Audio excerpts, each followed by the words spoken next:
दर्शकों, equality news में आप सभी का स्वागत है। मैं हूं काजल आपके साथ। चलिए शुरुआत करते हैं प्राइम टाइम खबरों में इस वक्त की बड़ी खबर के साथ। यूपी विधानसभा चुनाव को लेकर जहां सभी पार्टियां अपनी तैयारियों में लगी है, वहीं बीएसपी ने भी यूपी विधानसभा चुनाव को लेकर अपने उम्मीदवारों की पहली लिस्ट जारी कर दी है। अपने जन्मदिन के मौके पर मायावती ने प्रेस वार्ता में ये जानकारी दी। वहीं पहले चरण में जो 58 सीटों पर चुनाव होने हैं, उसमें से 53 सीटों पर उम्मीदवारों की लिस्ट फाइनल करने की बात भी मायावती ने कही। जो 5 सीटें बची है, उस पर भी जल्द ही फैसला लिया जाएगा। उत्तर प्रदेश में यूपी विधानसभा के आम चुनाव 7 चरणों में हो रहे हैं और पहले चरण में 58 विधानसभा की सीटों पर विधानसभा का आम चुनाव हो रहा है और बीएसपी ने पहले चरण की जो 58 विधानसभा की सीटें हैं, तो उनमें से 53 विधानसभा की सीटों पर कैंडिडेट फाइनल कर दिए हैं। 5 सीटें बची है, 1-2 दिन में वो भी फाइनल हो जाएगा। तो आज मैं अपने जन्मदिन के शुभ अवसर पर तो बीएसपी की जो उम्मीदवारों की सूची है, तो उसको मैं पहले चरण की सूची आज मैं जारी कर रही हूँ। 58 में से 53 विधानसभा की सीटों पर जो ये सूची ये मैं आज जारी कर रही हूँ और इसकी कॉपी आप लोगों को मेरे प्रेस के बाद खत्म होने के बाद इसकी एक प्रति आप लोगों को दे दी जाएगी। देश भर में बेमौसम बरसात के चलते जहां आम लोग परेशान हो रहे हैं, वहीं इससे कई गुना ज्यादा परेशानी किसानों को झेलना पड़ रही है। हाल ही में अपनी खराब फसल को देखकर एक किसान को दिल का दौरा पड़ गया था, जिसकी वजह से उसकी जान चली गई थी। इसी बात से यह अंदाजा लगाया जा सकता है कि किसानों के लिए उनकी फसल कितना मायने रखती है। इसी कड़ी को जोड़ते हुए एमपी के जबलपुर से एक खबर सामने आई है, जहां परेशान किसानों ने कलेक्ट्रेट के सामने हंगामा किया, जिससे विवश होकर अपर कलेक्टर को उनकी मांगों को सुनने के लिए कार्यालय से बाहर आना पड़ा।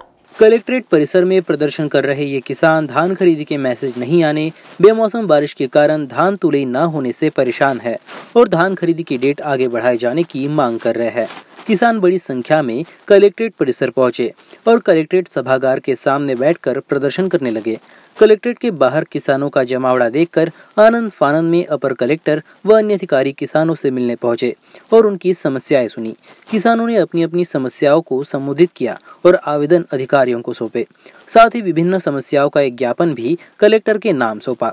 किसानों ने एक स्वर में मांग की है कि बेमौसम बारिश के कारण कई किसानों की दानों की तुलाई नहीं हो पाई है। उनकी धान खरीदी केंद्रों पर पड़ी है।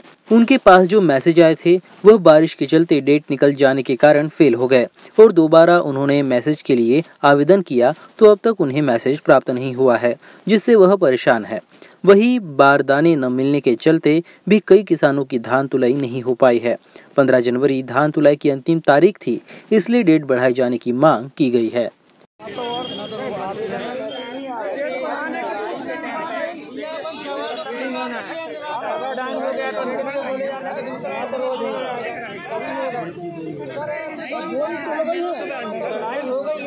सारे किसान परेशान हैं सर, निराकरण नहीं हो पा रहा। बस आते हैं आवेदन दे के चले जाते हैं, कुछ भी नहीं हो पा रहा।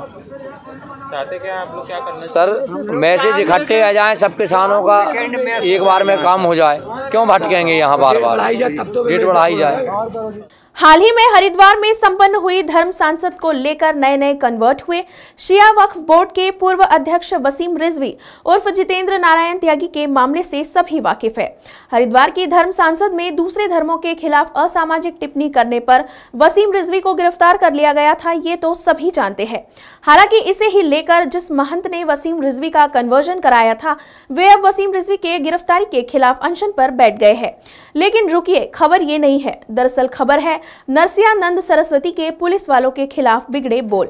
नरसिंहानंद सरस्वती को पुलिस वाले ये समझा रहे थे कि उन्होंने वसीम रिजवी को गिरफ्तार क्यों किया।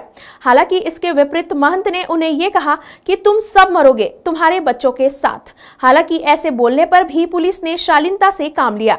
देखिए संबंधित मसले से जुड़ा पूरा ये वीडियो। तुम सब मरोगे अपने बच्चों, अरे तुम सब मरोगे अपने बच्चों, अरे तुम सब मरोगे अपने बच्चों, अरे मामले से एक तो साफ है, जब प्रदेश में योगी की सरकार हो तो भला उसके पक्षधर अपनी मनमानी करने से कैसे पीछे रह सकते हैं।